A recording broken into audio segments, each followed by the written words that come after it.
Hi guys, tonight's story you wouldn't last a day in medieval times and moral right. So you think you'd crush it in medieval times? Huh. No phone, no AC, no iced coffee with 2 pumps of oat milk and exactly 1 cube of ice. Just you, some goats, and a whole lot of mud. Let me stop you right there, because unless you're a time-traveling blacksmith with an immune system made of dragon scales, you wouldn't last a day in medieval times, and that's okay. Most people barely did. Let's rewind a bit. The Middle Ages, or medieval times, spanned about 1,000 years. From the fall of the Roman Empire around 500 AD to the early 1500s. That's a long time. Like, if the Middle Ages were a person, they'd be too old to remember when they were born. Now, most of what we think we know about this era comes from movies and fairy tales. Castles, knights in shiny armor, damsels in distress, dramatic sword fights, and maybe a friendly wizard or two. But real life, oh no, real medieval life was a little less Disney, and a lot more disease. Why? Let's start with the basics. Average life expectancy. Around 30 to 35 years old. Not because people just randomly drop dead at 30, but because infant mortality was sky high. If you made it past age 5, you were practically a superhero.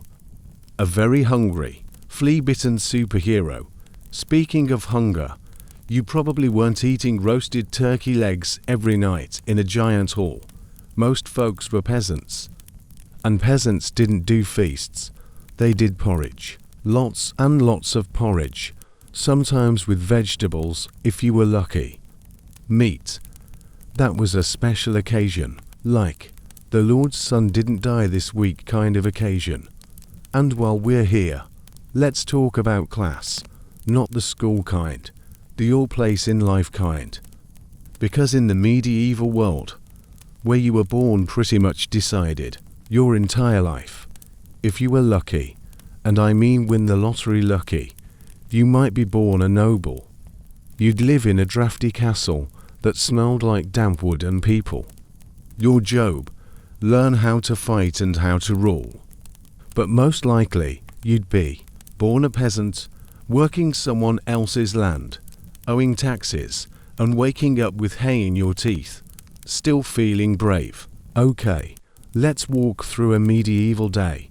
You wake up at dawn because, well, the sun's up and the rooster won't shut up. Your bed is a sack of straw. It smells like your uncle's boots. You probably share it with your siblings, or your parents, or both. It's not weird. It's just survival. You crawl out of bed, careful not to hit your head on the low wooden beams. No bathroom, just a bucket. Or maybe you go outside and hope no one sees. You wash your face with cold water from a jug. If there's soap, it's homemade, and it kind of burns. Breakfast. Maybe some stale bread. Maybe a warm beer. Yeah, beer. Because the water might give you cholera. Fun, right? Now it's time to work. If you're in the countryside, you're off to the fields of ploughing, planting, harvesting, depending on the season. Your tools are simple, your hands blistered, and, don't forget, you're doing all this in heavy wool, in all weather. Rain, keep going. Snow, keep going. Plague, okay, maybe take a day off. If you survive. If you're in a town, maybe you're an apprentice. Maybe you're a tanner, working with animal hides and standing ankle deep in something that smells like regret. Maybe you're a baker, waking up at 3 a.m. to start the fires. Or maybe you're just trying to survive another day without getting mugged in a filthy alley. And don't get sick. Because medicine, well, let's just say the cure might be worse than the disease. More on that in chapter 5. So now you're thinking, okay, maybe it was tough. But what about the knights and jousting? That stuff sounds fun. Yeah, it sounds fun. Until you realize that being a knight meant training from the age of 7, serving as someone's squire 4 years, and then charging into battle in 60 pounds of metal armor, in summer, on a horse, with arrows flying at your face, and jousting. Sure, it was a sport, but it was also a fast way to get a concussion. Or die, or both, but let's not get too dark just yet. Because here's the thing, medieval people were tough, like next level tough. They had to be. They laughed, they fell in love, they sang weird little songs, and they celebrated when they could. They believed in miracles. They told stories around fires. They endured, and yes, while the world was dangerous, dirty, and sometimes deeply unfair, it was also full of community. People helped each other survive, because they had no choice. So, if you're feeling bold, grab your imaginary torch and travel boots. We're heading into a world of castles and chaos, plagues and poetry, mud and mystery. And trust me, it's gonna get a whole lot messier before it gets better. Sleep tight. Don't let the medieval fleas bite. Waking up in a medieval village, okay. So let's say, somehow, you survived your first night in medieval times. Congrats, you didn't freeze, get eaten by wolves, or roll into the fire. But before you celebrate, it's morning now, and things aren't getting any easier. First of all, forget about hitting snooze. You're getting up with the sun, whether you like it or not. No blackout curtains, no alarm clock set to your favorite playlist. Just the rooster screaming, the cows mooing, and maybe your neighbor's baby crying through the thin wall. Now, let's talk about that wall. You're not waking up in some fancy stone castle. You're in a wattle and daub hut. Basically, it's a small house made of sticks, straw, mud, and hope. The floor, dirt, maybe a layer of old reeds or straw if you're fancy. And it smells like, well, people. People who haven't showered in a while. And goats, lots of goats. Your bed is a pile of straw or hay stuffed into a cloth sack. You're probably sharing it with your siblings, or your spouse, or both. Privacy, never heard of her. If you're lucky, there's a wool blanket, maybe 2 in winter. If you're unlucky, there's a mouse in your blanket. But he pays rent in crumbs, so it's cool. No electricity, of course, no light bulbs, so if it's dark, it stays dark. You might have a candle or a small oil lamp, but you don't want to waste it. Firewood is precious. You've got to gather it yourself.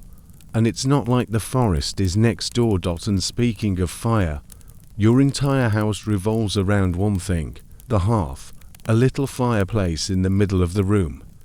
It's your stove, your heater, your nightlight, and your smoke machine. Chimneys weren't common yet, so all the smoke just hung out with you. Your lungs will love it. Time to get dressed. Except you probably slept in your clothes, or at least your undertunic. Laundry day is rare and water is cold, so you wear the same thing for a while, maybe weeks, maybe longer. You're wearing rough wool or linen. It's itchy. You're used to it. You pull on your boots, which are stiff, worn, and probably smell like regret. And now, it's time for your morning routine. Toothpaste. Nope. Toothbrush. Not really. Face wash. PFFD. You splash some cold water on your face from a wooden bowl. If you're extra clean, maybe you rub it with a rough cloth. Soap exists, but it's harsh and smells like old bacon. Some people rub their teeth with ashes or crushed herbs. Others just chew mint or parsley to mask the odor. Minty fresh, not quite. But hey, no one else smells great either, so you blend. In bathroom time, there is no bathroom. There's a chamber pot under the bed or a bucket by the door. You take it outside, dump it in the ditch or cesspit, and try not to think about it. Some villages have public latrines, but let's not talk about those, ever. Now you're starving. What's for breakfast? Well, it depends on what you've got. You might have some stale bread from 2 days ago. Maybe a bit of cheese if you're lucky. Probably hard as a rock, but still edible. Some places made porridge from barley or oats. If you're a real high roller, you drink ale with breakfast, because, again, the water could literally kill you. Ale is safer, yes, even for kids. Fun fact, medieval ale had less alcohol than today's beer, so it was kind of like breakfast juice, with a little buzz. Now that your stomach's only mildly full, it's time to get moving. And if you thought waking up was rough, just wait until you see what the day holds. You've got animals to feed, fields to plough, clothes to mend, and maybe a visit to the market if your goat didn't run away last night. Dotto. And remember, you're not alone. The whole family is up too. Everyone works, even the little ones. There's no such thing as childhood as we know it. If you're 5 years old, you're helping churn butter or gather firewood.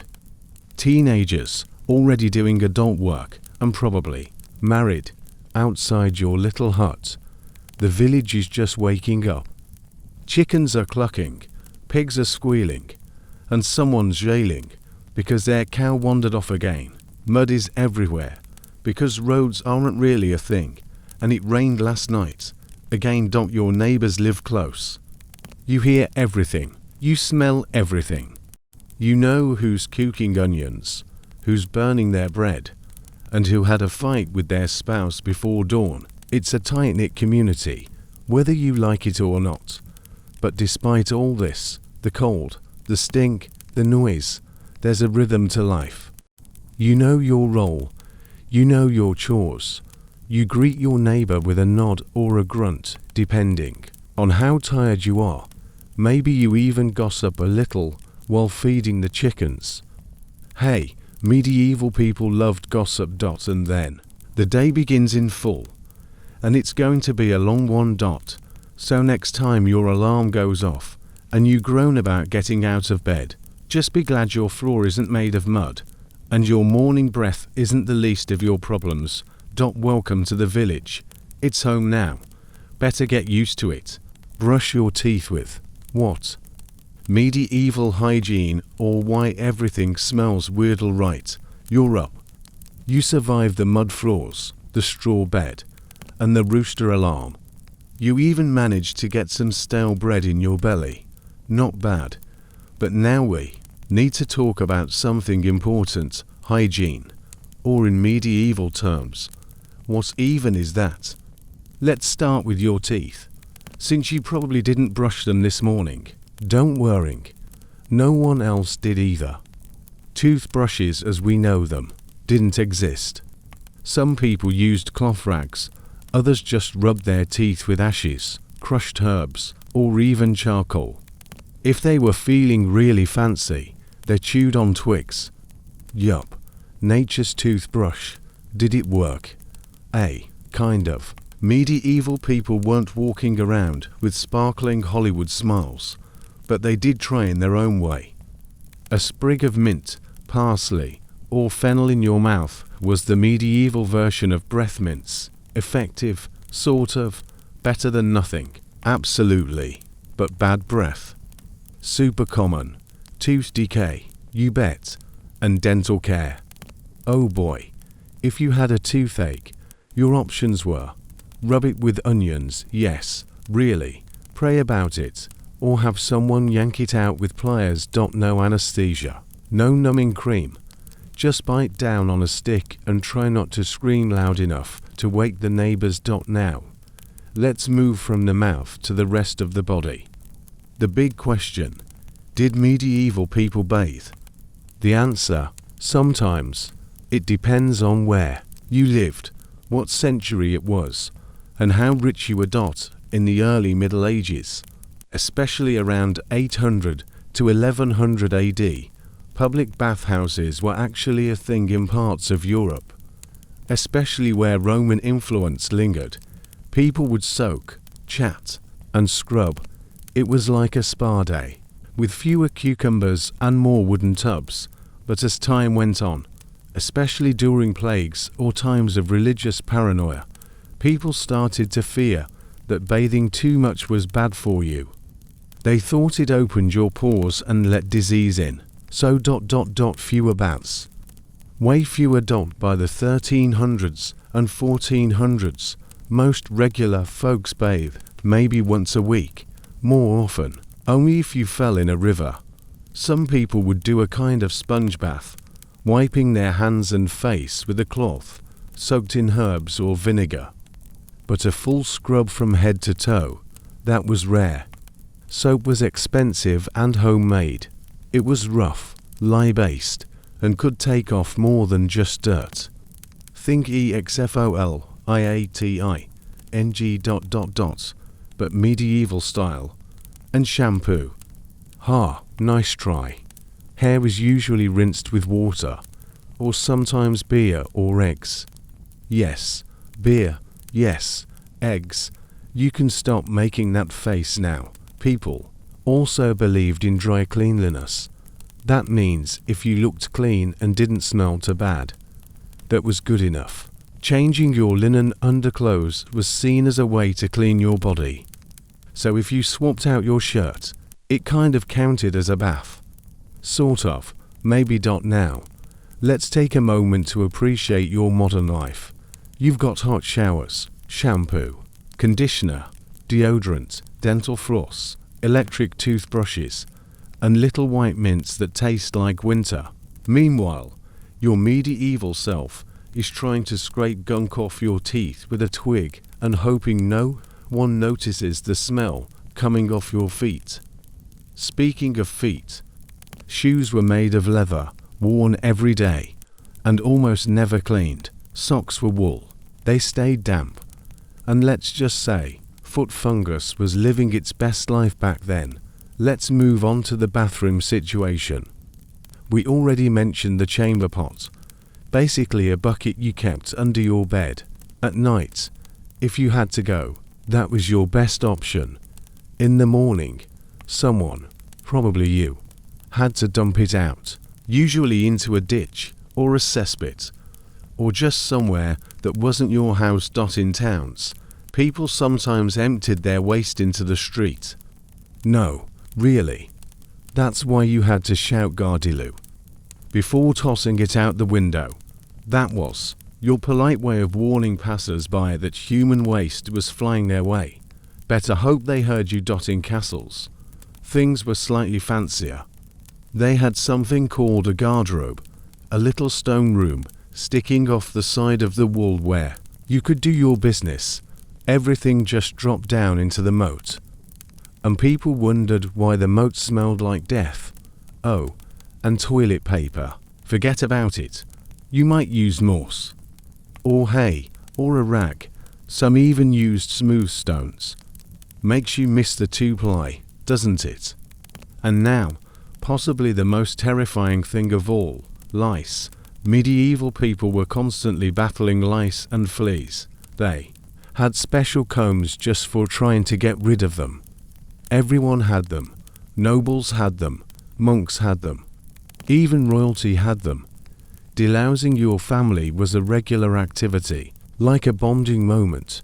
Just scratchy. So, yes, things were rustic, but it wasn't all gross all the time. Medieval folks did care about cleanliness in their own way. They wore herbs in their clothing to smell nicer. They washed their hands. Before meals, they combed their hair daily.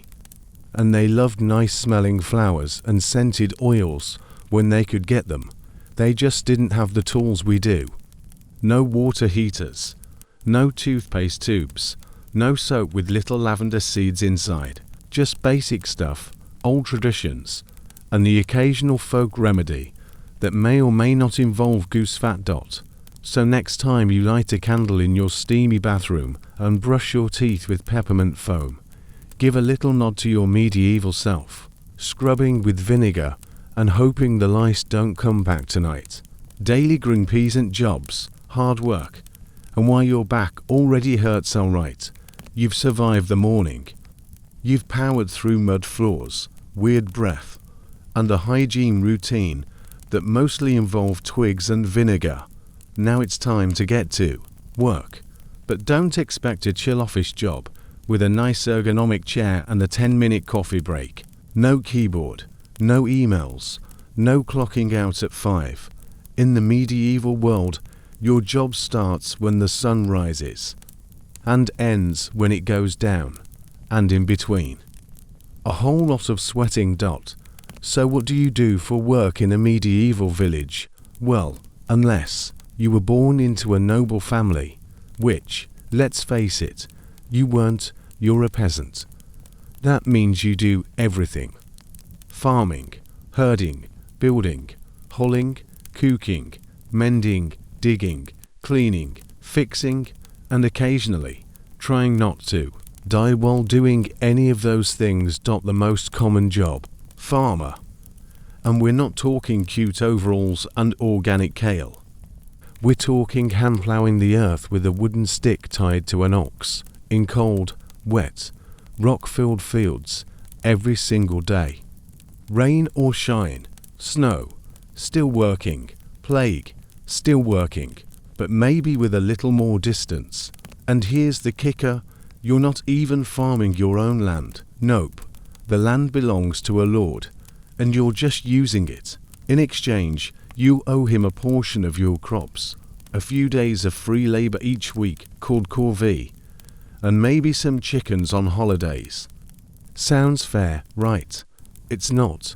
You're part of the manorial system, which basically means the Lord owns the land, the tools, and probably your soul. You don't pay rent with money. You pay with work, food, or both. And if the harvest is bad, well, that's your problem. Hope you like soup made of sadness and weeds. Let's say it's spring. You're planting barley, oats, maybe wheat if you're lucky. You're breaking the soil with a heavy plow, sowing seeds by hand, chasing away birds, and praying it rains, but not too much. By summer, you're weeding and tending to the crops. Your back hurts, your hands are blistered, and you've got a tan that's actually just dirt. Autumn, harvest time. Which sounds fun until you realize it's a frantic, sun-up to sundown race to gather everything before the weather turns. No tractors, just you, your family, a sickle, and a whole lot of aching muscles. Winter. That's rest time, right? Haha, no. It's time to repair your tools, fix your roof, mend clothes, and hope you saved enough food to last till spring. Spoiler, you probably didn't, and farming's just one kind of work. Let's check out some other medieval jobs, just in case you want to switch careers. Want to be a miller? You'll run the water-powered grain mill. Sounds relaxing, right? Except the Lord takes a chunk of the flour.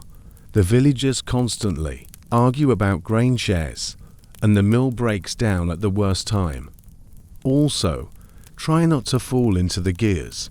Maybe you want to be a blacksmith. You get to work with fire and metal. That's cool, until it's 100 degrees in your workshop, and someone needs you to fix their rusty plow. Again. Bakers had it rough too. They were up before dawn, worked with open flames, and dealt with people accusing them of shrinking loaves. Yeah, that was a thing. Want to be a tanner? Don't, just don't. That job involved soaking animal hides in urine and other things I'm not allowed to describe before bedtime. Or maybe you're a shepherd, out in the hills all day with your sheep. Sounds peaceful, until a wolf shows up or one of your flock wanders off a cliff. Then there's the village carpenter, the weaver, the potter, the thatched roof repair guy. Everyone had a trade or role. Even kids were expected to help. No school, Unless you were a monk, just chores. Start young, finish when you can't stand anymore. But whatever your job was, one thing was certain. You worked hard, every day, without breaks, for most of your life. And what did you get in return? A roof over your head leaky. But yours, food sometimes, protection from bandits maybe, and the satisfaction of not getting exiled for slacking off some folks did rise above it all. If you were especially skilled, you might become a master, craftsman, or if you joined the church, you could become a monk or nun and live a more stable life, though not always a more comfortable one. But for most peasants, there wasn't much climbing the ladder. You were born where you were born, and that's that. You didn't question it. You just got up, did your job, and hoped that next year's harvest wouldn't be terrible. Still think you could handle it. Remember this the next time you complain about loading the dishwasher or sitting through a Zoom meeting. Your medieval self would have traded a goat to press mute just once. So go ahead, stretch your back, grab your modern day snack, and feel grateful, because back then, the daily grind wasn't a metaphor. It was a lifestyle. Danger is everywhere. Remedial health, medicine, and why sneezing could be fatal. So you've made it through a full medieval workday. You're tired, you're muddy, you're probably covered in more animal poop than you'd like to admit. You sit down to eat your bland dinner, maybe some pottage and hard bread, and just when you think, okay, maybe I can survive this whole medieval thing, you sneeze. Oh. Someone across the table stares at you wide-eyed. Another person crosses themselves. And your grandmother mutters something about bad humors and starts lighting a candle. Because in the Middle Ages, getting sick wasn't just annoying. It was potentially the beginning of the end. Let's talk about healthcare in medieval times, or, more accurately, a medieval game of guesswork, herbs, and prayers. First things first, what did people think caused illness? As spoiler, it wasn't germs. Germ theory wouldn't come around for hundreds of years. Instead, people believed in things like bad air called miasma and balanced humors. We'll get to that mess. Divine punishment, witchcraft, eating the wrong thing on a Tuesday. So, if you got sick, the first question wasn't what virus do I have? It was more like, have I angered God? Or did I walk past a bad-smelling ditch too fast? Let's break down the medieval medical mindset. Back then, health was all about balance. Specifically, the balance of the four humors: blood hot and wet, phlegm cold and wet, yellow bile hot and dry, black bile cold and dry. Doctors believed every person had their own humoral makeup, and when you got sick, it meant your humors were out of whack. Too much black bile. You were gloomy. Too much blood. Time to let some out. Yes, that's where bloodletting comes in. If you had a fever, a rash, or even a bad dream, a barber surgeon, we'll talk about them, might open a vein and let your blood drip into a bowl. Or they'd put leeches on you, real ones, live ones, and then wait to see if you got better. Spoiler, you usually didn't. So who were the doctors? Well, there were a few types of healers. The barber surgeon, half barber, half amateur surgeon. He'd cut your hair, yank your tooth, and, if needed, saw off your infected leg. All before lunch. Anesthesia. No. Sterile tools. Nope. Pain. Oh yes, the wise woman, or herbalist, usually older women who knew their plants. They'd treat wounds, mix up teas, and sometimes use poultices made of morse, honey, or onions. Honestly, these folks were often more helpful than the trained professionals. The monastic healer monks and nuns often ran hospitals, which were more like shelters for the sick. They'd read prayers, offer herbal remedies, and try to keep you comfortable. Hospitals weren't about curing you. They were more about making sure you didn't die alone. And of course, the plague doctor with the bird beak mask and the long black robe, Yeah, that guy. More common in the later Middle Ages, during plague outbreaks. The beak was filled with herbs to filter the air. It didn't work, but it looked super creepy. So that's something. Common diseases in the medieval world. Oh, just a few. Plague. You know, the one that wiped out a third of Europe: smallpox, tuberculosis, dysentery, and the bloody flux. Not fun. Leprosy, rashes, boils, and infections from every cut and scrape, get a splinter while chopping wood. That could kill you. Stubbed your toe, and it got infected. Hope you've written your will. Even childbirth was dangerous. Many women didn't survive it. If they did, they were still at risk of fevers and infections 4 weeks after. And babies, many didn't make it past their first year. Let's say you got sick. What were your treatment options? Bloodletting, as we said. Still a terrible idea. Herbal teas and poultices. Some actually helped. Burning aromatic herbs to clean the air. Drinking wine boiled with spices. Sitting in a bath of vinegar. Having a priest pray over you while someone rubbed goose fat on your feet. And yes, urine tasting was a real diagnostic method.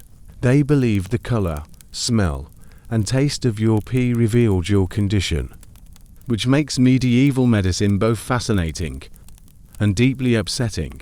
Fun fact: well, not really fun.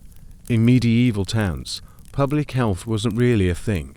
Waste piled up, water was contaminated, and rats ran the place. Diseases spread fast. That's why people often died young, not from dragons or sword fights, but from simple infections. But medieval people weren't completely clueless. They knew some herbs had healing power. They boiled water for teas. They used honey to disinfect wounds. They noticed which plants helped stomach aches and which mushrooms made your cousin hallucinate for 3 days. They just didn't have microscopes or antibiotics or hand sanitizer. They had to rely on observation, folklore, and a whole lot of guesswork. And sometimes it worked, other times, well, you'd better start praying. So next time you catch a cold and complain about going to the doctor or taking gross cough syrup, imagine your medieval self lying on a straw mattress while someone applies leeches to your forehead and chants psalms over your feet. Feel better now? Good. You've just survived another day in the Middle Ages. Sort of. Let's talk about food and why you're still hungry, what people ate in medieval times, and why it wasn't a feast. Alright, brave time traveler. You've made it through the mud, the fleas, the work, and the leeches. Now it's time to eat. You're starving. You're dreaming of roasted chicken, creamy pasta, or maybe a warm croissant straight from the bakery. Well, lower your expectations, because in medieval times, food wasn't about flavor or fun. It was about not dying. Let's start with the basics. What you ate depended on 2 things: your status and the season. If you were a peasant, and you were, here's your medieval menu. Breakfast: a slice of stale bread, maybe dipped in ale, not because it's a party, but because the water is probably full of bacteria. Ale is safer. Even kids drink it. Lunch: a bowl of pottage. That's a thick stew made of whatever you could find: beans, barley, onions, leeks, maybe a few sad root vegetables. No meat, unless something accidentally wandered into the pot. Dinner: another bowl of pottage, with more sadness and maybe a turnip. And that's it. No seasoning, no sugar, no snacks between meals. Definitely no dessert. Maybe you get an apple once in a while. That's the highlight of your week. Bread: the true of bread was life. It made up a huge chunk of the medieval diet, but not soft, fluffy, golden brown bakery bread. No, medieval bread was dense, rough, and could break a tooth if left out too long. It was made from rye, barley, or oats. White bread existed, but only for the rich. If your bread was white, congratulations, you were either a noble or a thief who stole it. Sometimes, the flour was mixed with crushed beans or even tree bark to stretch the supply.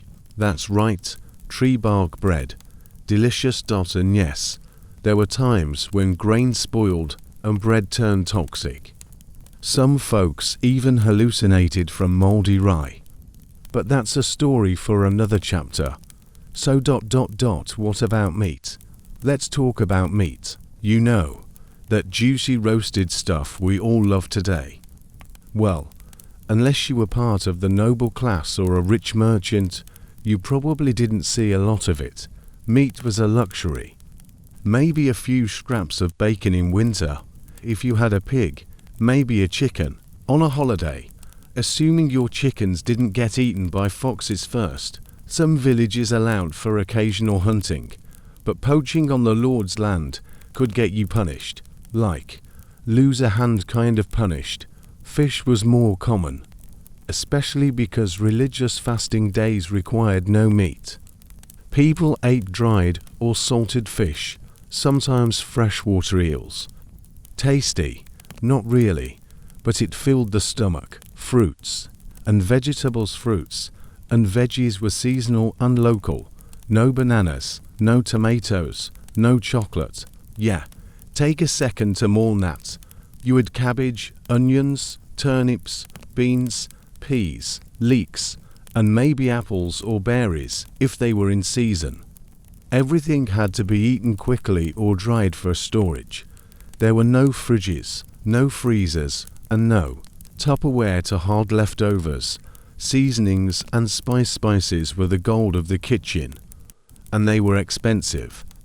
Pepper, cinnamon, cloves, all imported from far-off places like India and the Middle East. Only the rich could afford them, and they used them like status symbols. Some noble feasts were absolutely drowned in spices just to show off.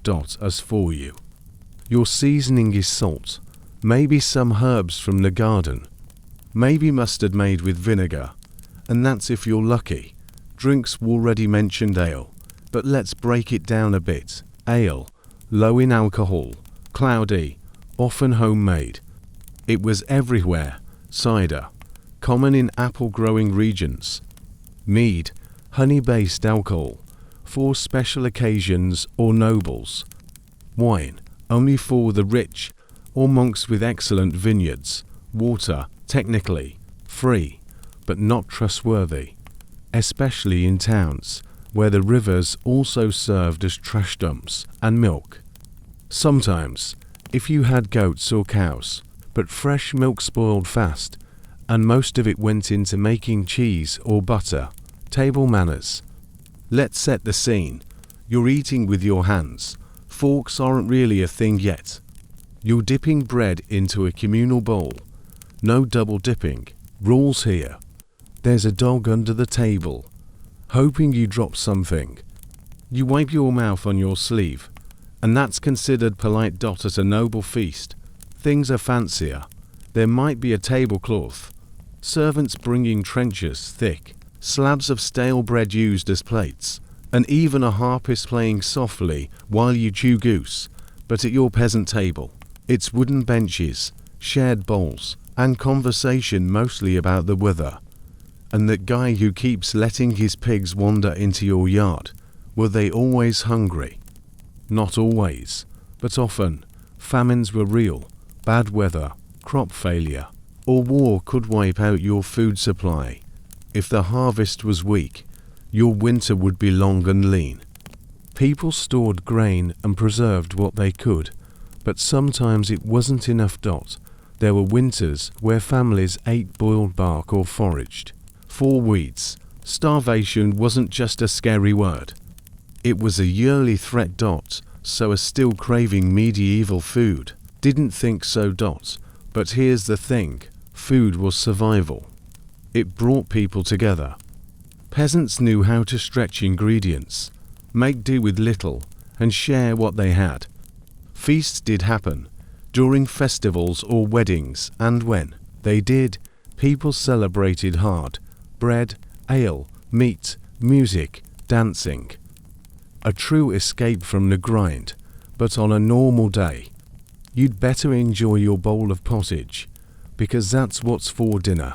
Again, the nightlife is not for your hut, it will really took to become a knight. And why you'd probably regret it. Okay. So you've survived the mud, disease, hunger, and suspicious ale.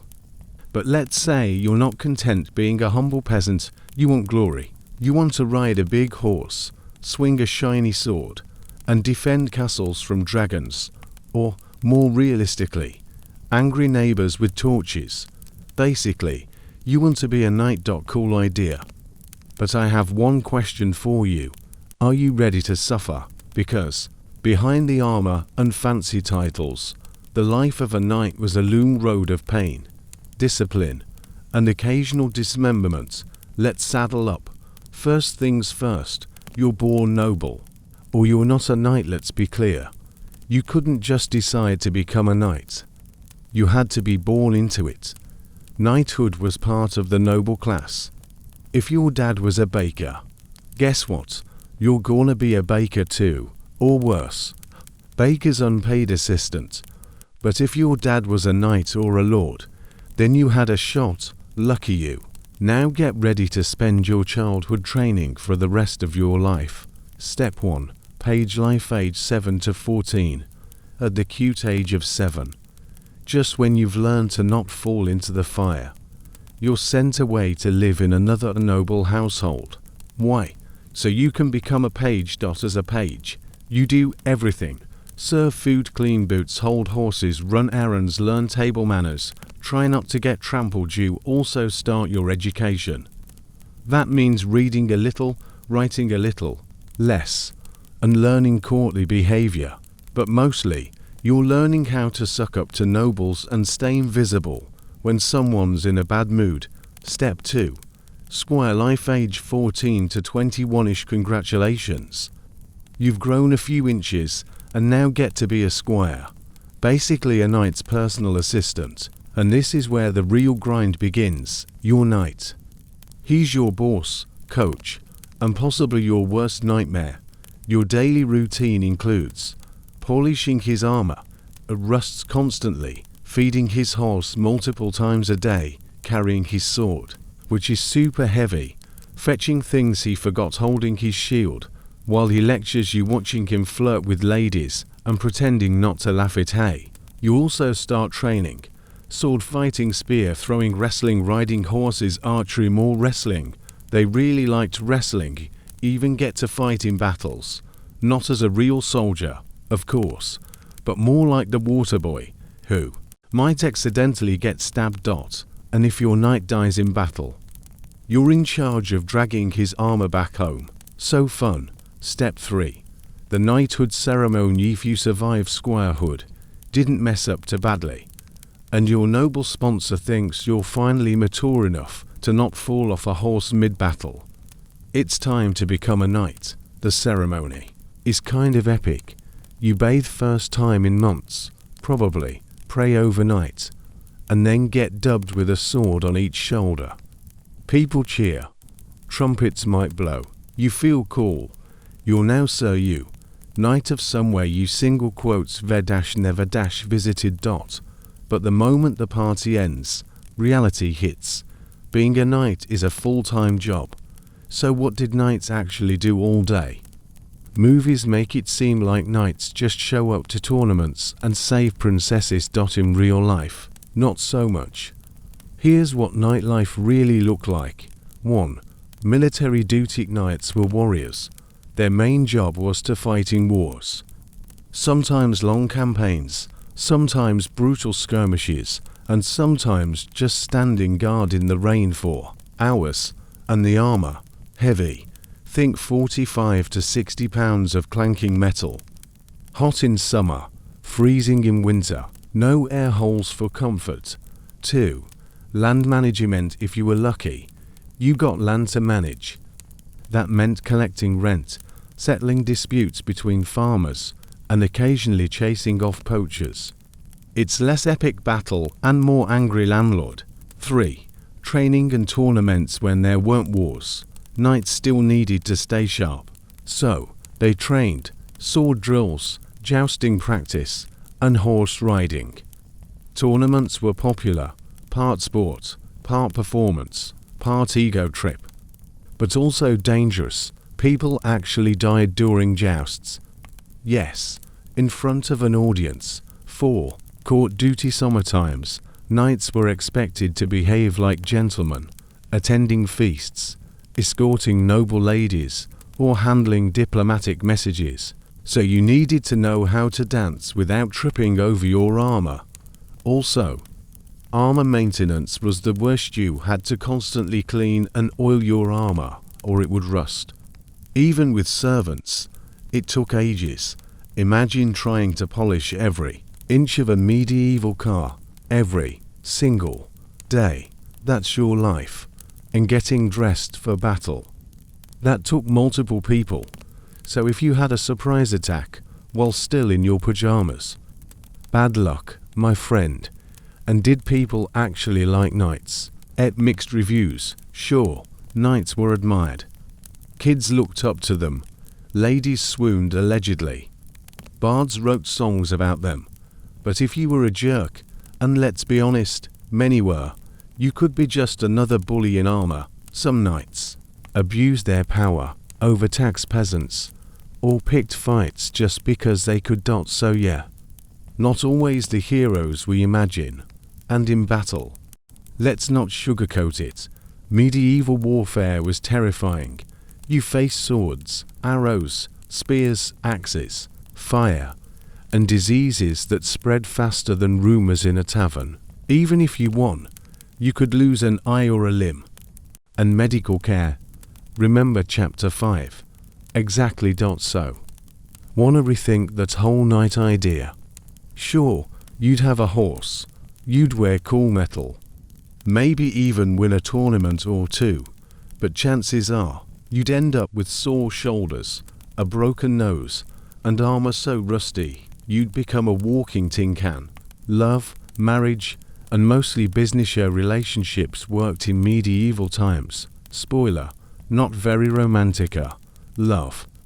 That magical feeling where you lock eyes across a crowded castle hall, the harp starts playing, and you know deep in your heart, just kidding, that's a Disney movie, because in medieval times, love had very little to do with marriage.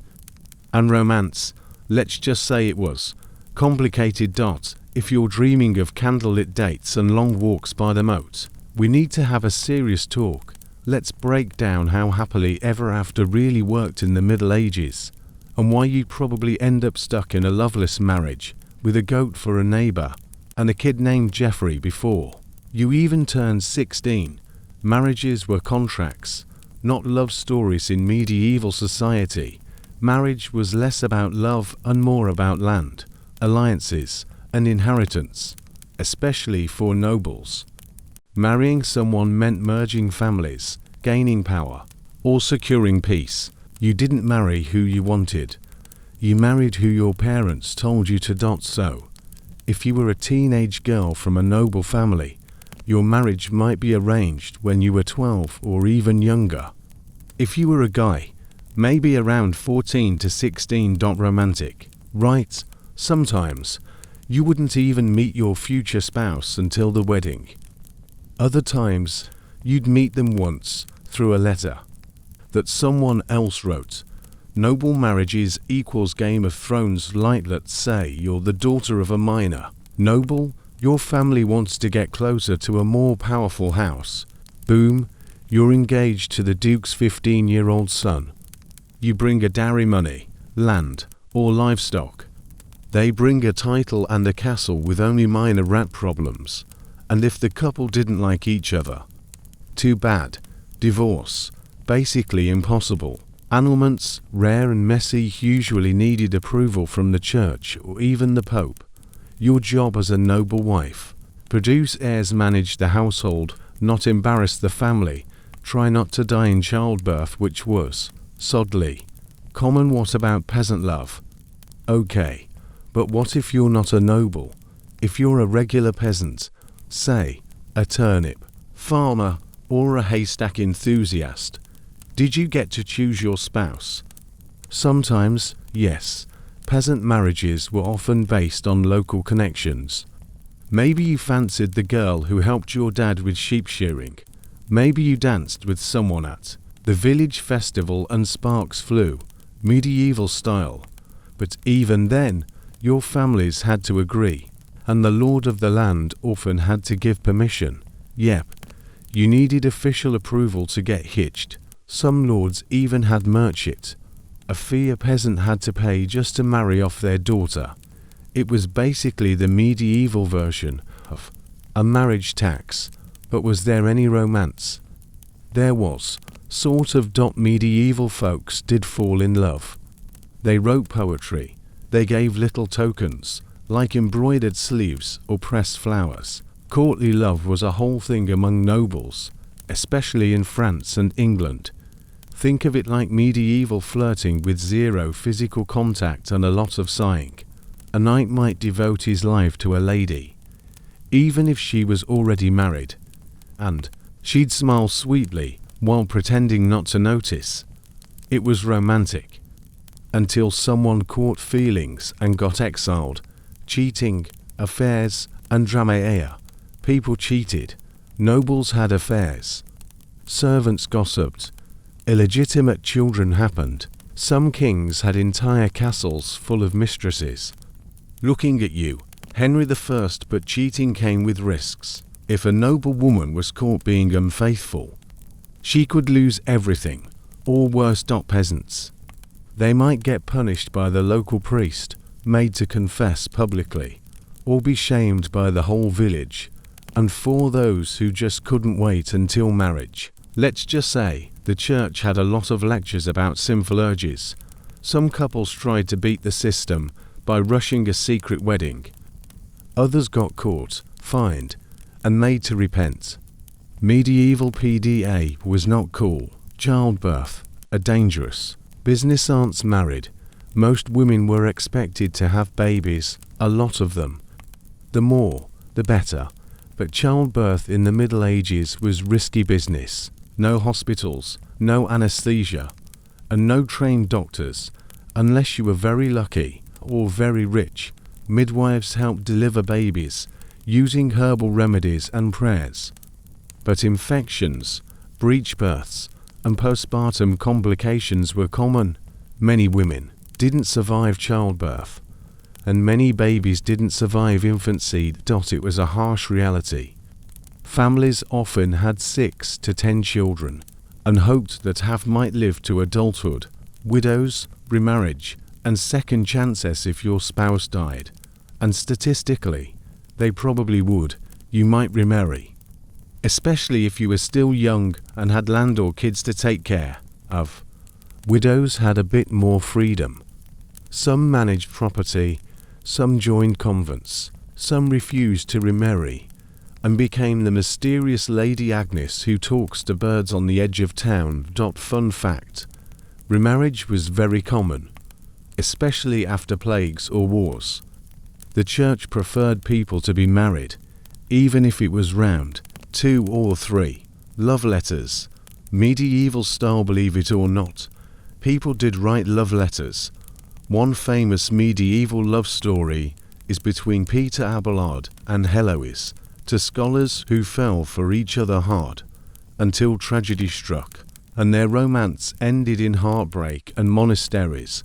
Their letter survived to this day, full of passion, regret, and a surprising number of Latin phrases.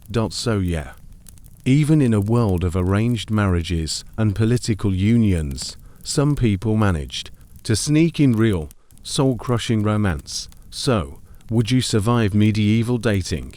Let's review dating apps. No, you get a goat and a handshake. Romantic walks. Maybe, with a chaperone, flirting. Risky, might end in marriage, or a fine. Love, rare, beautiful when it happened, but often out of reach. Marriage, it's more like a job application, and your resume better include good with grain. So next time you complain about bad Tinder dates, Just be glad you didn't have to pay a marriage tax to marry the guy who smells like fish and only owns one boot. A day in the life of a monksolence, scrolls and saw Nisike. You've had it with nights, plagues, and arranged marriages. You've decided to take the quiet route. No more noisy taverns, no more wars. Just you, a robe, and some serious inner peace. So, you're becoming a monk. Welcome to the monastery.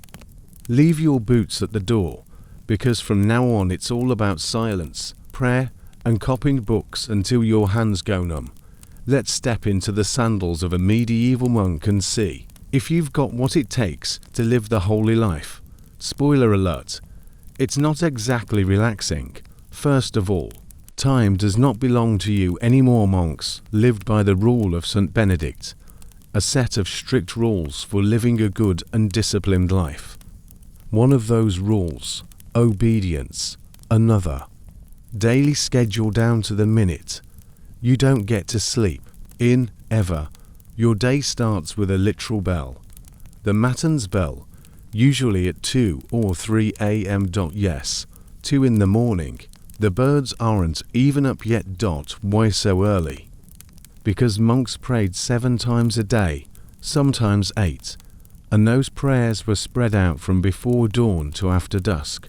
This schedule was called the Divine Office, and each prayer had a Latin name, like Matins, pre-dawn, Lord's, sunrise, prime, early morning, terce, mid-morning, sext, noon, none, mid-afternoon, vespers, evening, compline, before bed. So basically, sleep, pray, eat, pray, work, pray, sleep. Repeat. Silence is golden. And mandatory. Most monasteries had strict rules about talking. In many, you could only speak during certain hours. Some even had designated areas, talking corners, where monks could whisper. To communicate in silence. Monks developed hand signals. Not like cool ninja moves, but more like += bring me the milk. It was all about keeping your focus on God, not gossip. So, if you're a chatterbox who loves cracking jokes at breakfast, this life will feel like eternal detention. Your job.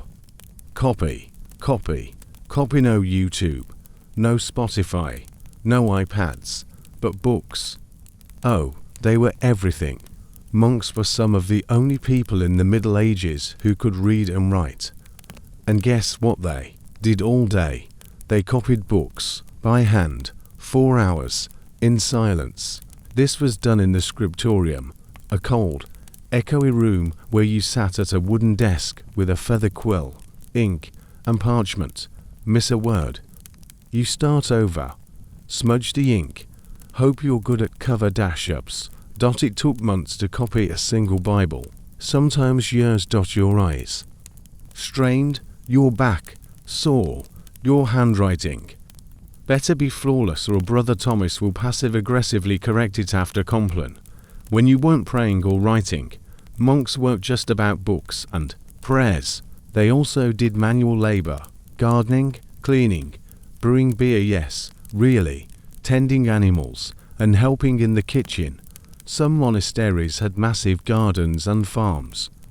Monks would rise early, dig all morning, then chant about it in Latin by lunch. Others took care of the sick. Monasteries often had infirmaries, and monks would treat wounded travelers and plague victims with herbs, prayers, and whatever else they could find in medieval first aid books. You might also work in the library, keeping scrolls organized, or in the kitchen, preparing simple meals like porridge, bread, and lentil soup. Michelin stars. Not likely. Speaking of food, monks ate 2 meals a day, one around midday and one at sunset. Meat, rare, unless you were sick. Most meals were vegetarian, following the rule, expect lots of stewed vegetables, grains, cheese. If you were lucky, bread, beer, or watered wine, because water wasn't always clean. And remember, you're eating in silence, listening to someone read from the Bible while you chew your turnips. Romantic, right? Sleep equals short and cold. Remember that 2 a.m. wake-up call. That means bedtime came early. But sleep was broken. Monks usually slept in shared dormitories, on simple straw mattresses, wearing their robes. No fireplaces, no cozy blankets, just a chilly stone room, probably echoing with snores, and the occasional confession in Latin. Also, you were expected to sleep lightly, because prayer could happen at any hour. The bell could ring again at any time. Rest, not really a thing. Were monks happy? Surprisingly, some were. The monastery gave people structure, purpose, and safety. It was a place for learning, peace, and reflection. You didn't have to worry about famine or war or arranged marriages. You could focus on your soul and avoid the chaos outside those high monastery walls. Plus, monks became scholars, artists, and scientists. They preserved ancient texts, map styles, brewed beer, and grew medicinal herbs.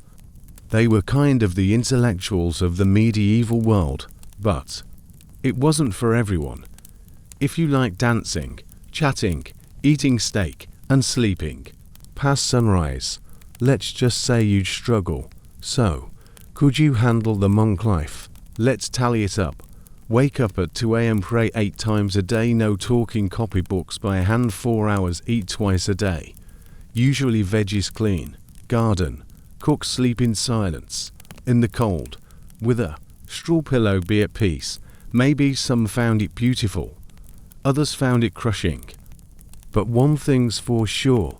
Life in the monastery wasn't simple. It was disciplined. And the next time your Wi-Fi goes down and you feel like you're off the grid, just remember the monks who copied an entire Bible by hand. In the dark, with no snacks, you, on trial court, punishments and public shimiso, you're in medieval times. And you messed up. Maybe you stole a loaf of bread. Maybe you accused your neighbor of witchcraft. Or maybe you just happened to look suspicious while standing near a dead chicken. Either way, you're going to court.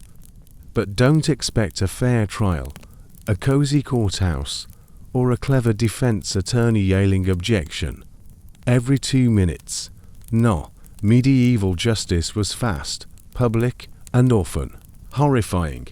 Let's take a front row seat to your trial and see what happened when someone broke the law in the Middle Ages. The courtroom was usually outside. Forget fancy buildings and judges in robes. Most medieval trials took place in town squares, churchyards, or the local lord's hall. The judge could be a lord, a bishop, or even the king's appointed official. Sometimes it was the village elders or a group of randomly picked townsfolk. No jury, no defense attorney, just you, a bunch of angry neighbors, and maybe a chicken as a witness. Okay, not really, but close. Trials were more about vibes than facts. Evidence, maybe a witness or two. Maybe someone said, I heard from Greta, who heard from Thomas, who heard from a ghost. That was enough. No forensic science, no fingerprinting. You might be found guilty just for being in the wrong place, or for being weird during a full moon, and confessions. Well, people got creative when trying to get them. We'll get to that. Spoiler, it's painful. Trial by combat, because why not? If you were a noble or very bold, you could demand trial by combat. Here's how it worked. You and your accuser would fight, literally. Whoever won was declared innocent because, God wouldn't let the guilty person win. It sounds epic, until you remember that people used real weapons. You could lose and die. Even if you survived, you might end up missing a few fingers. Not ideal. Trial by ordeal. The medieval game show of pain-eve combat wasn't your thing. There were other delightful options. These were called ordeals, and they were supposed to let God decide your guilt. Here are a few favorites. Ordeal by hot iron. You carry a red hot iron bar for a few steps. Then they bandage your hand. 3 days later, they check. If it's healing equals innocent, if it's infected equals guilty ... which is hilarious considering infection was basically guaranteed in medieval times. Ordeal by water. You are tied up and thrown into a river. If you float, you're guilty because water rejects you. If you sink, you're innocent, but you might drown. So really, it's lose-lose. Unless you're a really good swimmer and also very lucky. Ordeal by fire. Walk barefoot over burning plowshares. Healing equals God's chill with you. Blistering equals straight to prison or worse. Fun times. Noble crimes got fancier. Trial. See if you were highborn. Your trial would happen in a royal court. Still unfair, but at least you got a better audience. Fancier insults and possibly wine royal. Courts often had elaborate legal codes, but verdicts still depended heavily on status. Rich or well connected. You might walk free. Poor and smelly. Not so much. Common crimes and creative punishments. No, it's talk punishments, because medieval folks had no chill. Here are just a few of the lovely outcomes you might face. The pillorific wooden thing you stick your head and hands into in public. You'd be locked in 4 hours or days. Townspeople threw things at you. Rotten food, rocks, insults. Basically a medieval comment section. Whippinged to a post and, you guessed it, back turned into hamburger. Sometimes done in public, as a warning to others. Brandinged up, like cattle. Thieves might get a big T burned into their hands or foreheads. Forever marked. Mutilation. First offense. You lose a hand. Second offense. Maybe a foot. Third offense. Well, you probably won't make it that far. Execution. Big one. If you committed murder, treason, or witchcraft, say goodbye. Methods included hanging, beheading, burning at the stake, drawing and quartering. Google it. Or maybe don't. And yes, crowds came to watch. Kids too. It was public entertainment and punishment in one brutal bundle. Which trials deserve their own movieakist of being a witch. Buckled up. The accusations were usually vague.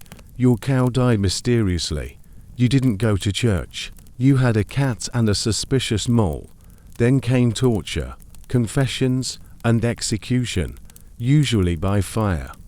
No actual evidence needed, just fear, bad weather, and rumors. Even if you were proven innocent, your life was pretty much over. So, would you survive medieval justice? Let's do a quick checklist. No Latin. No. Have a noble title. Nope. Able to sword fight. Not well. Immune to fire, water, and hot iron. Also no. Popular in your village. Depends. Did you return that goat? Yeah. You probably wouldn't make it. Medieval justice was rough. It was based more on fear, reputation, and divine guesswork than truth. Innocent people suffered. Guilty people walked free. And once you were branded, punished, or executed, there were no second chances. So next time you roll your eyes at jury duty, just be glad it doesn't involve walking barefoot over fire while someone chants in Latin. So, you caught the plague. Now what? Black spots, bad smells, and medieval Medicinesso. You wake up one morning in your medieval village. You feel a bit off, a slight headache, maybe some chills. Then you notice something weird, a painful lump under your armpit. By dinner, your skin's turning purple, you're vomiting, and your neighbors are slowly backing away while crossing themselves. Yep, you've officially caught the Black Death, also known as the bubonic plague, the deadliest pandemic in medieval history. It killed millions. Entire towns disappeared, and unfortunately, medieval medicine didn't stand a chance. But hey, Let's walk through what your life, or what's left of it, might look like from here. The real culprit, rats and fleas, you might blame God, or witches, or maybe that weird traveller who sneezed on the bread.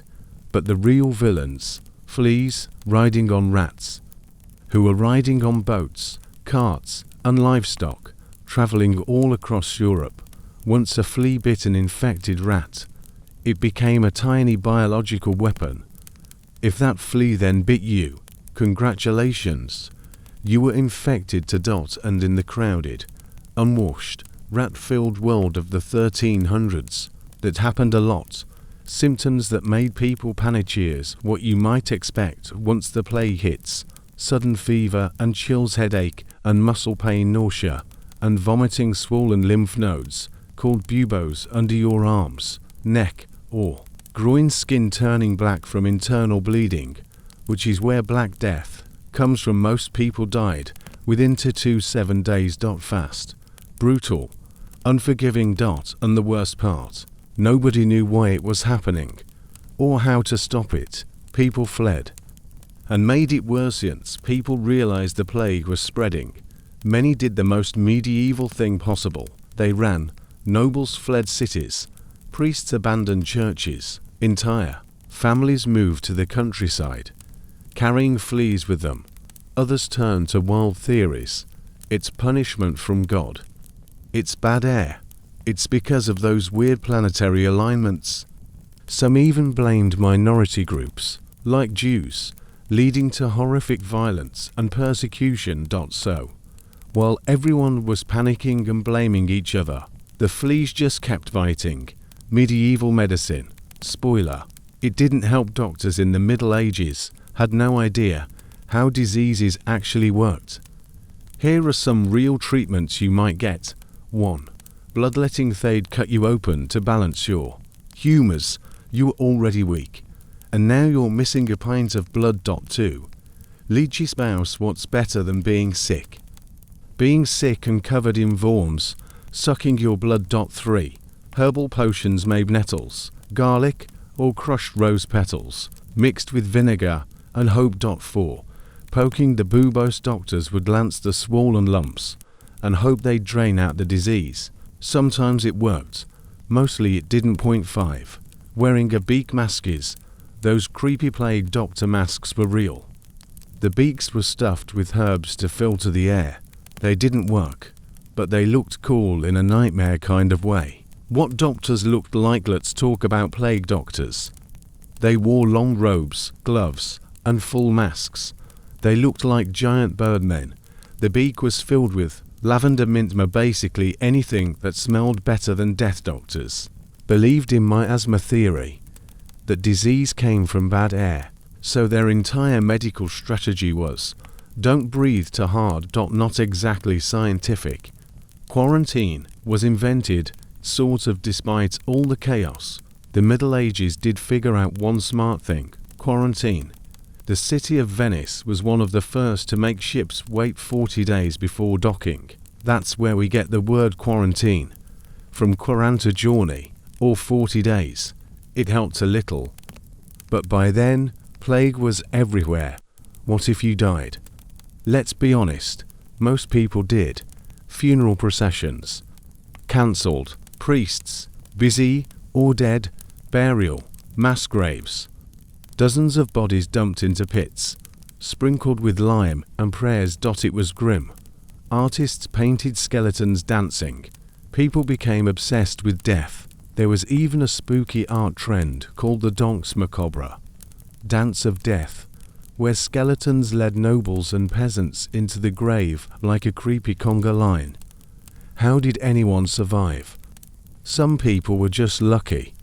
Others had strong immune systems, and some communities completely isolated themselves, shut the gates, posted guards, and survived. Eventually, the plague faded. But it came back again. And again. 4 centuries, even today, plague still exists in some parts of the world. Though now we have antibiotics and science instead of onions and prayer circles. So, could you survive the plague? Let's do your medieval health scorecard. Rats in your house. Access to clean water. Good doctors. Isolation and rest. Maybe, if you're lucky, soup made from herbs and garlic. But also gross, honestly. Odds weren't great. But hey, if you did survive, congrats. You're now immune probably. And with half your town gone, land is cheap and job openings are everywhere. Silver lining.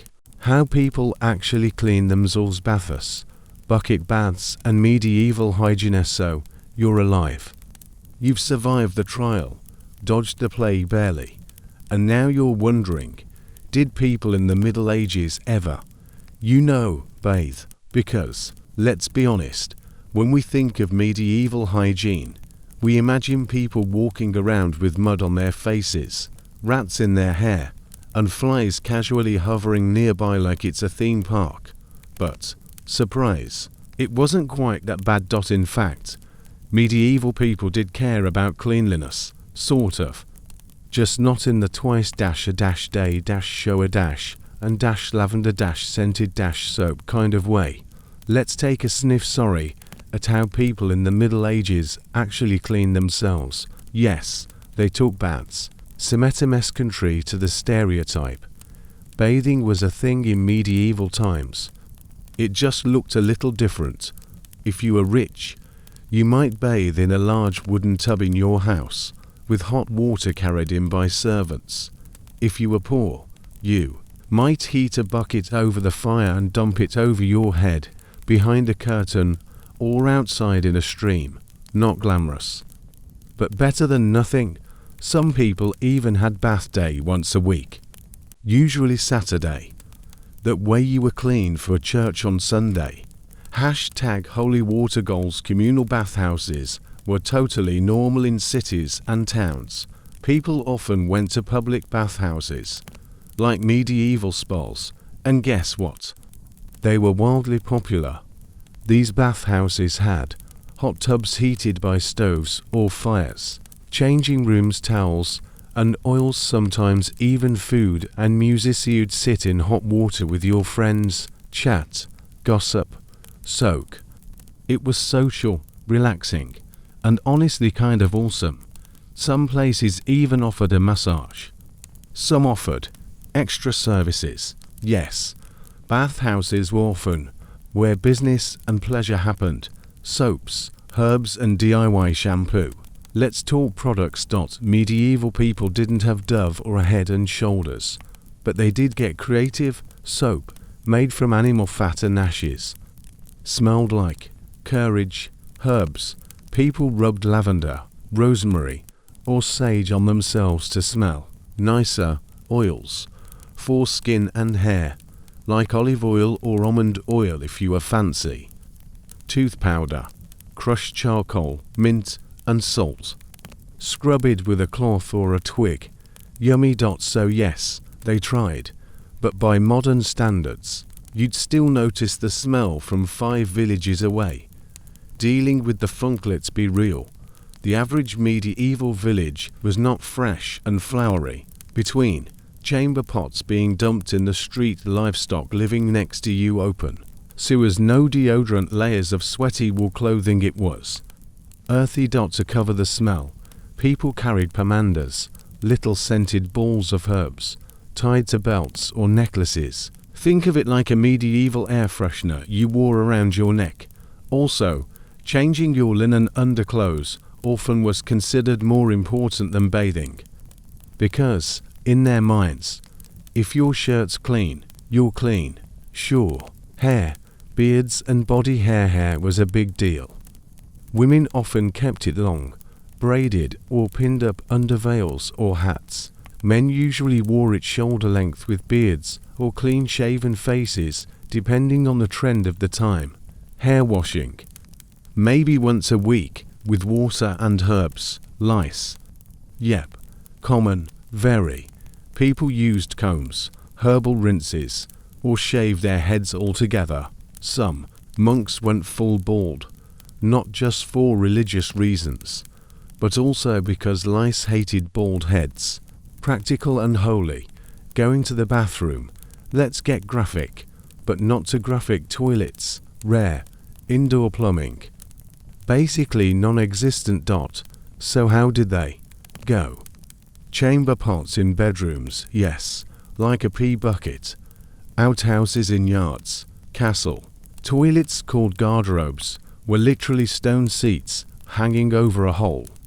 Waste dropped straight into a moat or pit. Smell. Don't even ask.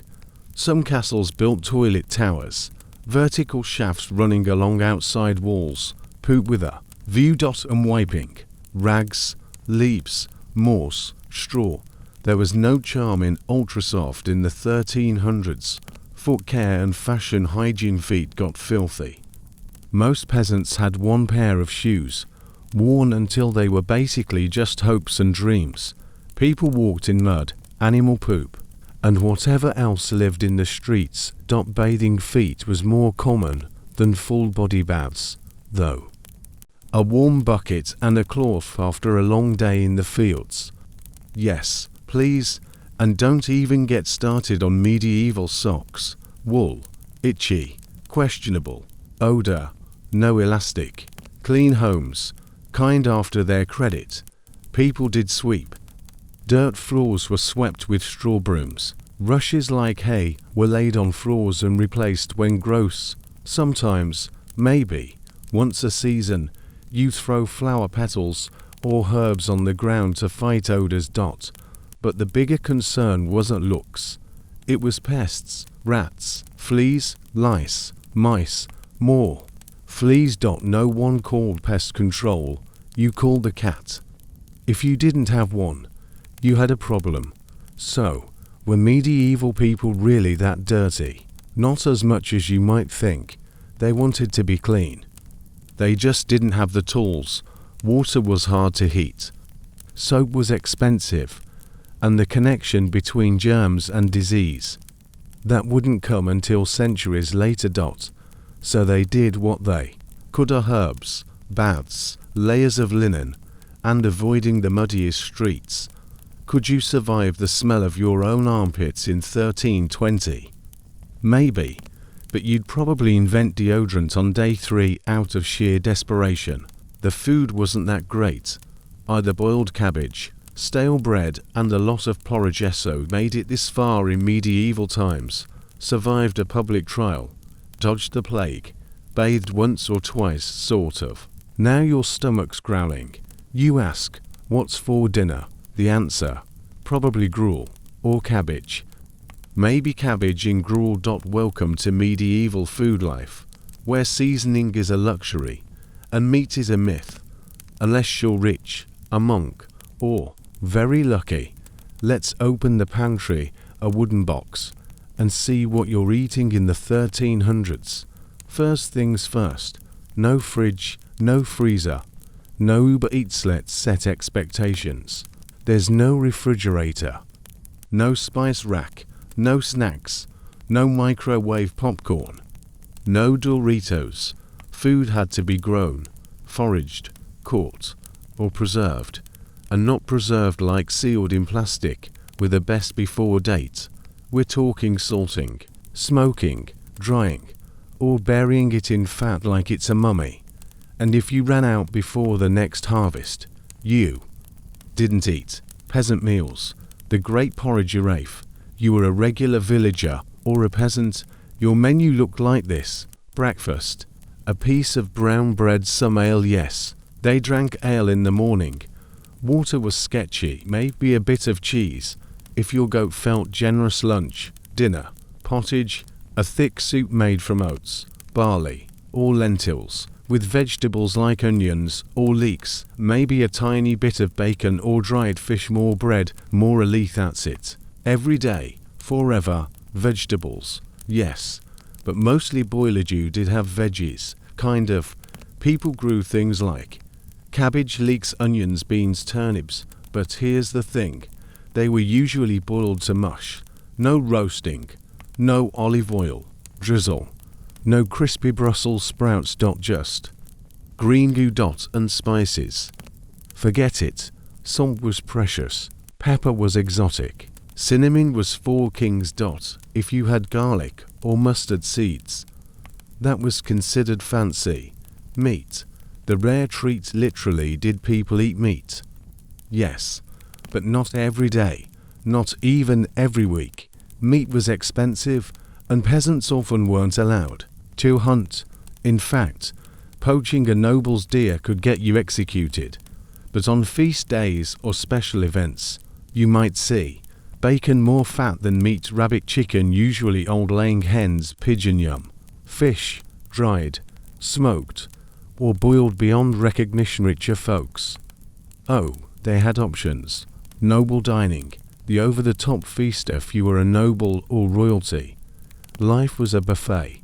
Their meals had roast goose, pork with fruit sauces, eels in, jelly meat pies, stuffed peacocks, feathers reattached for dramatic effect, and let's not forget wine, honey cakes, and platters of cheese the size of wagon wheels. Nobles love spectacle. At big feasts, you might see a roast pig with an apple in its mouth, jellied meat shaped like castles, and yes, even swan. Because nothing says power like eating a literal swan. Bread was the core of every meal. Brown bread for peasants, made from rye, barley, or whatever was around. White bread for the rich, sifted flour, soft and fluffy, hard bread for soldiers and travelers. It could break your teeth or serve as a weapon. Fun fact: plates were sometimes made from old, stale bread, called trenchers. You ate your meal off it, and then maybe fed it to the dogs. Waste not. No forks. Yep. Forget your cutlery set. People used knives mostly for cutting and stabbing food, spoons for stew, gruel, and everything else. Fingers when in doubt. Grab-it forks didn't become common in Europe until much later. In the Middle Ages, they were considered weird, foreign, and even sinful. Yes, some church leaders thought they were too elegant, so it was grab and eat, medieval style. What did they drink? Water? Maybe, but only from a clean spring or well, and that was rare. Instead, people drank small ale, a weak beer. Even children drank it. Cider wine if you were rich or religious. Mead, honey wine, popular and potent, herbal infusions, kind of like tea, minus the actual tea leaves. The good news: everyone was slightly buzzed. The bad news: hangovers in the 1300s were cured with prayer and dry bread. Pests at the table: you think a fly in your soup is bad. In medieval kitchens, you had flies, mice, weevils in the flour, moldy cheese, rats stealing food off the shelf. You couldn't just throw food away. You scraped off the mold and ate it anyway. Waste equals hunger. Hunger equals death. So yes, you ate the weevil bread, and you pretended not to notice. Could you handle a medieval diet? Let's review. Are you okay eating lukewarm barley mush every day? Can you drink flat ale like it's a protein shake? Would you eat meat once a month? Are you cool with wormy bread and onion water soup? If not, well, you probably wouldn't last a week. But hey, at least your expectations were low. You weren't craving sushi or mocha frappuccinos. You were just hoping not to eat your shoe. It's bedtime. But where do you sleep? Hay mattresses, bed bugs, and the real medieval beauty sleep. So you've eaten your cabbage stew, drank your warm ale, and managed to not gag on weevil bread. Now it's dark outside, the fire's dying down, and you're ready to collapse into a soft, warm, wait, where exactly are you sleeping tonight? Let's just say, it's not a luxury suite. In fact, it might not even be a bed. In the Middle Ages, sleeping wasn't just uncomfortable, it was a full-on adventure. So let's blow out the candle and explore where, how, and with whom medieval folks caught their Z's. If you're a peasant, hope you liked the floor. If you were poor, and let's be honest, you probably were, bedtime looked like this. One small room for the entire family, a dirt or straw-covered floor, maybe a wooden bench or cot, if you were lucky. No privacy. No silence. Definitely no memory foam. Your mattress was usually a sack stuffed with hay straw, old rags, or if you were fancy, feather sacks if the feathers were often mixed with bugs, and the blanket, a rough wool cloth that doubled as a cloak in the daytime. Everyone slept together, yes. Really, forget bedrooms, forget space. Most peasant families, parents, kids, grandparents, maybe the family pig, all slept in the same room. Why? Warmth, big bonus in winter. Safety. There were no locks, no other option, so yes, bedtime was a snoring, farting, cough-filled orchestra. Romantic, right, if you're a servant, under the table, maybe. Servants, especially in noble households, often had to sleep wherever there was space. That meant in the kitchen next to the fireplace, on rush-covered floors, sometimes even under the Lord's bed, ready to wake up early and get back to work. No mattress, no pillow, and definitely no work-life balance. Just you, a cloak, and maybe a mouse for company. But if you're rich, you sleep like royalty kinda. Now let's visit the fancy side. Nobles had canopy beds with curtains, soft feather mattresses, and embroidered sheets. Sounds luxurious, right? Except there were still bed bugs and lice. You might share the bed with a cousin or a trusted servant. The bed was so high off the ground you needed stairs to climb in. There was no heating, so you wore a nightcap, not for style, but to stop your ears from freezing. Also, nobles didn't sleep alone. Marriage beds were for politics as much as love. You might wake up next to a future duke, or a stranger with really cold feet.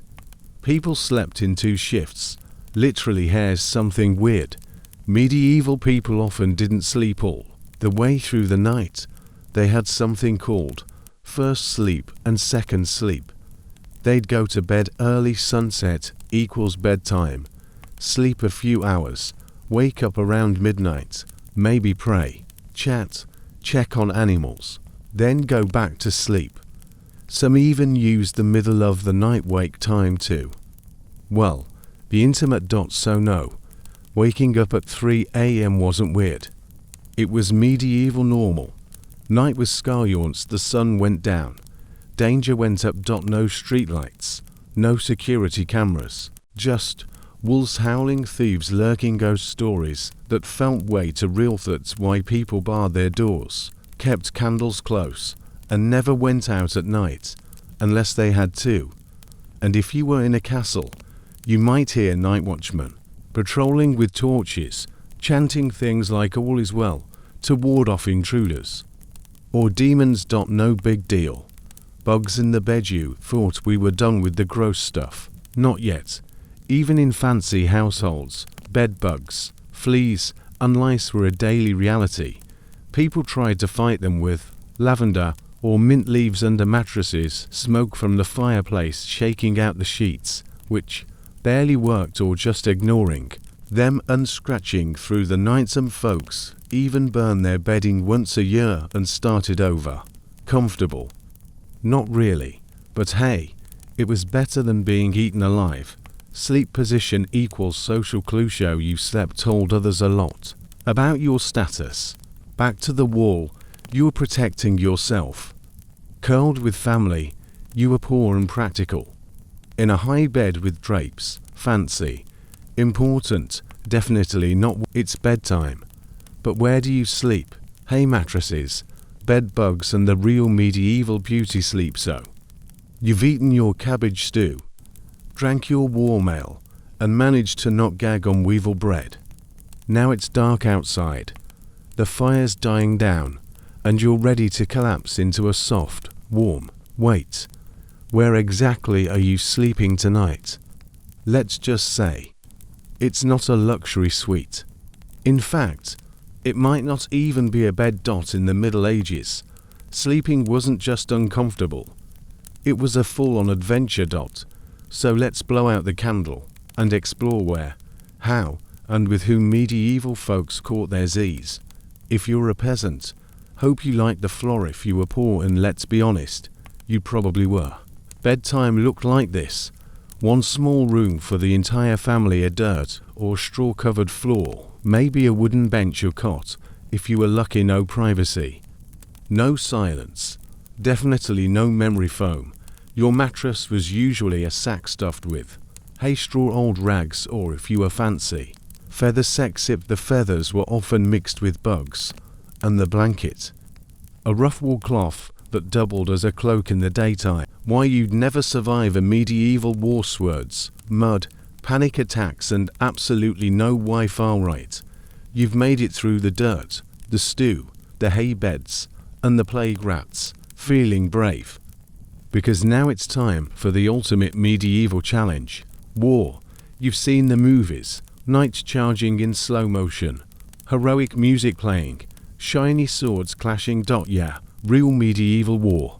Not like that. Let's go full battlefield mode and see why. Honestly, you would have lasted maybe 5 minutes. You get drafted. Kind of. There's no recruitment form, no interviews. If your local lord says, grab your gear, we're going to war, guess what? You're going to war. Even if you've never held a sword, you're a farmer with a limp, your only skill is yelling at chickens to bad. You now serve your feudal overlord, and you've got marching orders. Your training is, basically, Zerathir's no boot camp. The average peasant soldier, called a levy, got a rusty pitchfork, a wooden shield, maybe a helmet made from an old part. Swordplay lessons, most soldiers learned on the battlefield. Or didn't. If you're lucky, you might be taught how to stand in a line, how not to stab your friend, how to scream intimidating things like for the king, what you're up against. Real knights equals tanks. Knights were the medieval tanks. They had chainmail or plate armor, super heavy, crazy expensive, real steel swords and lances, war horses, trained to trample you. Years of actual combat training. If you're holding a pitchfork and wearing sandals, yeah, you're toast. One knight could mow down dozens of peasants in minutes. They were big, fast, and terrifying. And they smelled like sweat and old leather. Armor was not that comfortable. Life, by miracle or inheritance, you did get armor. Congrats. You now weigh like 60 pounds more. Medieval armor was hot, no ventilation. You clanked with every move, hard to move in, especially when running away, which you'd want to do a lot. And once you fell over, good luck getting back up. You'd be lying there like an upside-down turtle. Arrows, spears, and friendly fire. You make it to the battlefield. You're shaking. Someone hands you a spear. Cool. Then, out of nowhere, arrows start raining from the sky. Longbows were the sniper rifles of the day. Archers could shoot hundreds of yards, and they didn't care where the arrows landed. Friendly fire was common. Also, there were crossbows, which could punch through armor like butter. So while you're bravely charging forward, your own side might accidentally turn you into a kebab. Rain equals instant disaster. Medieval battles were not held in clean, open arenas. They happened in swampy fields, forests, muddy hills, castles, with boiling oil raining from the sky. It rained. You slipped. Muddy battlefield. You sank. And if your boots came off, too bad. You fight barefoot now. You got hit. Now what? Let's say you get slashed by a sword or pierced by an arrow. First thought. Double quote. Second thought. Wait, who's the medic? Spoiler, there isn't one. Battlefield medicine included. A monk with some herbs burning your wounds shut with fire, amputating your arm with a dull saw, and zero anesthesia. Basically, if you got hurt, you either bled out, got infected, or survived and told the story 40 times for the rest of your life. Mental breakdown. Totally normal. Imagine Thousands of screaming people, horns blowing, horses charging, limbs flying, fires everywhere. Everyone smells like fear, and onions. It was loud, confusing, and horrifying. Most first-time fighters either ran, hid, or froze in place. The movies don't show this part, but it was common for men to just collapse and cry mid-battle. And honestly, who could blame them? Sieges were even worse. Forget field battles. What if your lord drags you into a siege? Now you're stuck outside a castle in the cold, eating boiled shoe leather, getting rocks dropped on your head. Sieges could last months. You're not fighting. You're just starving, freezing, and hoping the other side gives up first. Some people even dug tunnels under castle walls to collapse them. That's right. You're now a medieval mole. Congrats. Death rate very high.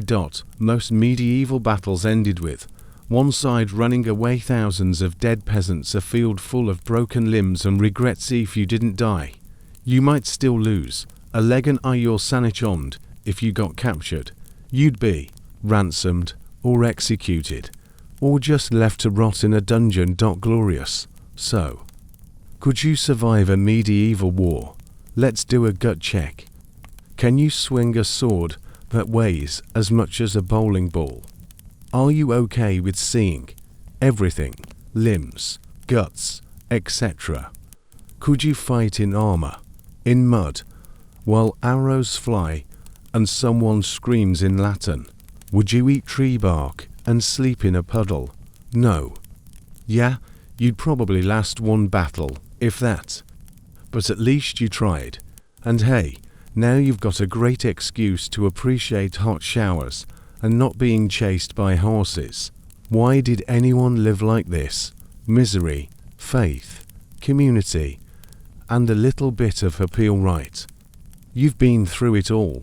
You've woken up in a freezing hut, survived on watery stew and crusty bread, got sneezed on by someone with the plague, fell asleep next to your whole family and maybe a goat, and almost got stomped by a knight on a war horse. Let's be real, medieval life was rough.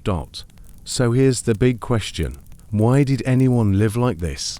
Let's slow down, get cozy under your blanket, and figure out why people actually stayed alive, and maybe even found joy, in one of the most brutal times in human history.